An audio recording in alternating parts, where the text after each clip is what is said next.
ଏଠି ଗୋଟେ ଟ୍ରକ୍ ଗୋଟେ ଆମର 4-7 ଗାଡି ଇଟା ଲୋଡ କରିକି ତାର ଲିକ୍ ହେଇଯାରୁ ରୋଡ ଉପରେ ଥୋଇକିରି ଲିକ୍ ମାରୁଥିଲା ଚକା ଭିତରେ ପଶିକି ସେ ଆମର ଟ୍ରଲର ଗୋଟେ ଆସି ପଛଆଡୁ ଧକ୍କା ଦେଲା ଧକ୍କା ଦେଇକିରି ଆଗକୁ ତାକୁ ପେଲି ନେଇଗଲା ଇଏ ପୁରା ଦିଗଡ଼ ତାପରେ ହଁ ମୁଣ୍ଡ ଗଣ୍ଡି ଅଲଗା ତାପରେ ଆଗରେ ଗୋଟେ ବୋଲେର ତା ସାଇଡ ଟା ବି ଯାଇଛି ସେ ସଭା ଆଗରେ ଛିଡା ହେଇଛି ବୁଝିପାରିଲେ ବର୍ତ୍ତମାନ ଇଏ ତ ତାପରେ ପୋଲିସ ଭାଇ ମାନେ ଆସି ପହଞ୍ଚିଲେ ଆଉ ଡେଡ ବଡି ତଥାପି ଅଧଘଣ୍ଟା ଘଣ୍ଟାଟେ ପାଖାପାଖି ନାଇଁ ନାଇଁ ଜାମ୍ ନାଇଁ ହଁ ପୋଲିସ ସାଇଜ ଗୋଟେ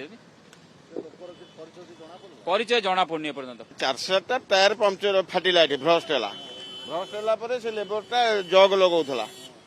ସେ ଟଲରଟା ଆସିଲା ବାଡେଇଲା ତାକୁ ଆଉ ଡ୍ରାଇଭର ଆଉ ଜଣେ ଲେବର ତାଙ୍କର ବାହାରେ ଠିଆ ହେଇଥିଲେ ସିଏ ବଞ୍ଚିଛନ୍ତି କିଛି ସୁରକ୍ଷିତ ଅଛନ୍ତି ଏ ଲେବରଟା ଭିତରେ ଜଗ ଥିଲା ଯେହେତୁ ସ୍ପଟ ଡେଥ୍ ହେଇଛି ଆଉ ସାନ୍ତରାପୁର ଗାଡି ଆଉ ହଁ ଭୁବନେଶ୍ୱର ସାନ୍ତରାପୁର ପୂଜା କମ୍ପାନୀ ଗାଡି ଆଉ ପୂଜା ଟାଇଲ ଗାଡି ପାହାଡରୁ ଯାଉଥିଲୁ ଜଟଣୀ ଆମେ ବାଁ ପଟେ ଆସୁଥିଲୁ ସେ ବଡ ଗାଡି ଆସିଲା 407 ମଝିରେ ଥିଲା ତାକୁ ବାଡେଇଲା ତା 407 ଆସିକି ଆମକୁ ବାଡେଇଲା ନାଇଁ ଆମର କିଛି ହେଇନି ଗାଡି ଯାହା ହେଇଛି